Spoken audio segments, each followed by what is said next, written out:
What's up, guys? It's the Merry Mando back with another video. Today we're going to be talking about one of my favorite Clone Wars arcs. We're going to be talking about the Domino Squad. So the Domino Squad is the first clone unit you really get to see in the TV show, and you get to kind of be a part of, and you really get to know their members and understand what they're all about. So one of my favorite arcs, and the first of many videos coming out of my arcs that I like in the Clone Wars. So without any further ado, let's go ahead and get into it.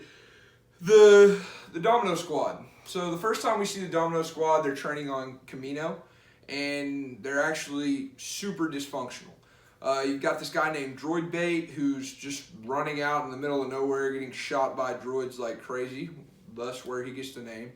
You get Fives, who at the time is a little bit stubborn and hard-headed and really just doesn't want to listen and work together with his team. Then you get Heavy, who really just wants to run out and go do his own thing and, you know, just kill as many droids as humanly possible with his huge minigun. So, and then next you've got Echo, who just wants to repeat commands orders over and over and over and over again, even though every other clone in the squad heard the same orders.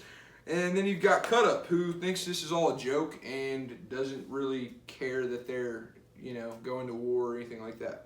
So they're being trained by Master Chief Brick and LS, who are bounty hunters contracted by the Kaminoans to train them.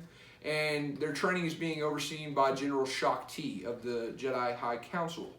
So you get some really cool different snippets of seeing how the clones are being trained and, you know, what they're doing to try to make them a cohesive unit. And basically, you see them struggle a lot. Obviously, like I said, they're really dysfunctional. They can't seem to work together. There's a lot of arguments going on between the squads and pointing fingers at who's the problem and who's not the problem.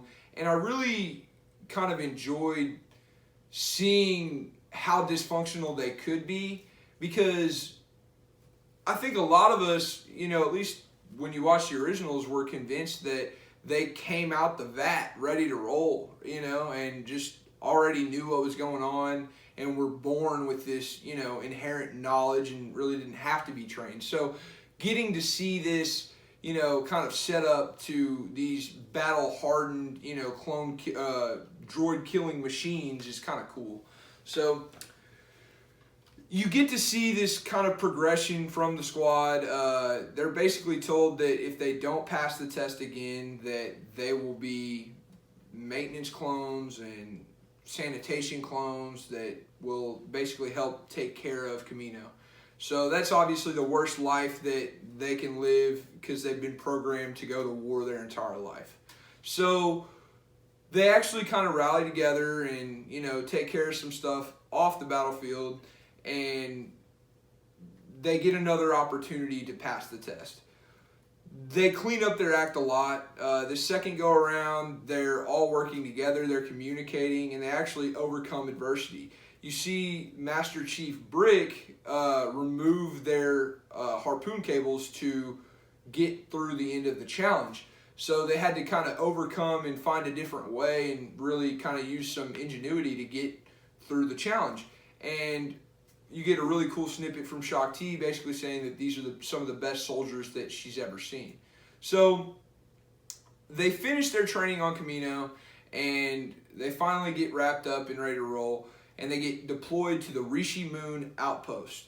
So Rishi Moon there's a snippet from Heavy that basically says that it's the most boring outpost in the entire galaxy, which sounds like a little bit of an overstatement, but whatever. So one of the cool things that gets to happen while they're on the outpost is a meteor shower comes down. What they don't know is that this meteor shower is full of droids. So all of Domino Squad is deployed out there along with their sergeant, and while they're watching for hostile activity, they find a droid, or several droids, and they actually kill Droid Bait like right off the bat. Droid Bait just dies.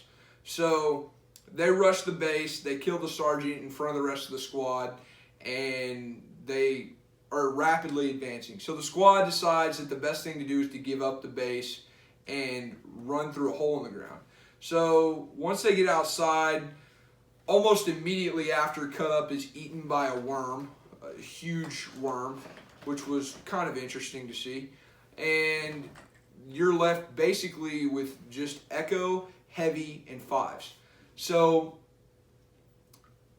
by some miracle, Captain Rex and Commander Cody are coming to perform an inspection on that base and find that things are a little bit odd. The squad is actually seeing them approach, so they shoot up a droid flare or droid attack flare and rally with Commander Cody and Captain Rex.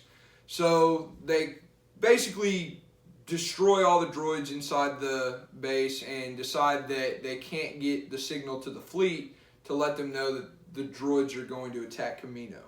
The Rishi Moon outpost is really important to the cloners, or to the Republic, because it is the early warning system for a droid attack on Camino. So they decide they have to blow up the base, and you get this really cool scene where Heavy actually has to give up his life to blow up the base. Something went wrong with the detonator, and he actually told the others that he would take care of it and stay behind, and he wasn't able to fix the detonator, so he got shot a few times, threw a gun at some droids, and blew the whole base up. Really cool scene, and basically all you're left with is Fives and Echo.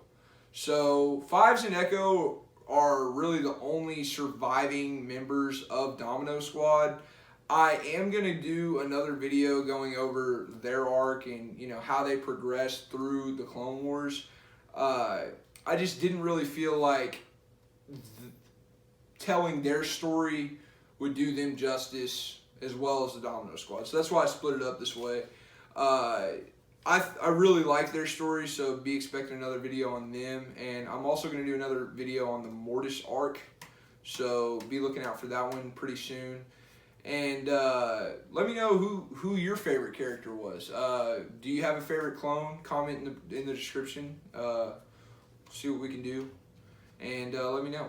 Also, go ahead and check out my other videos. I have a Star Wars Squadrons review up right now, so definitely cool content, more content coming in the future. So stick around. Thanks for watching, and I have spoken. This is the way. Have a great day.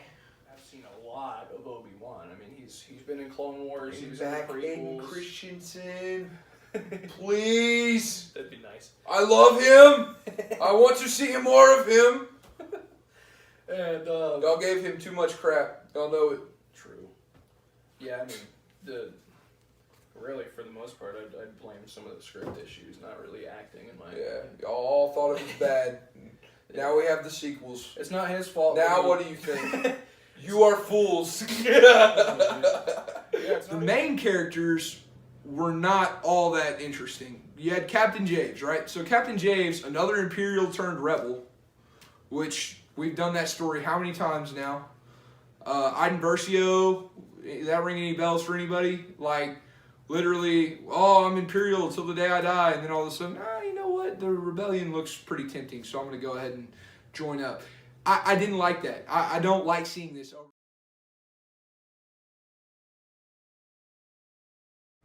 Thanks for watching the video. If you enjoyed the video, leave a like and subscribe. This has been the Merry Mando. Enjoy the rest of your day, and may the Force be with you.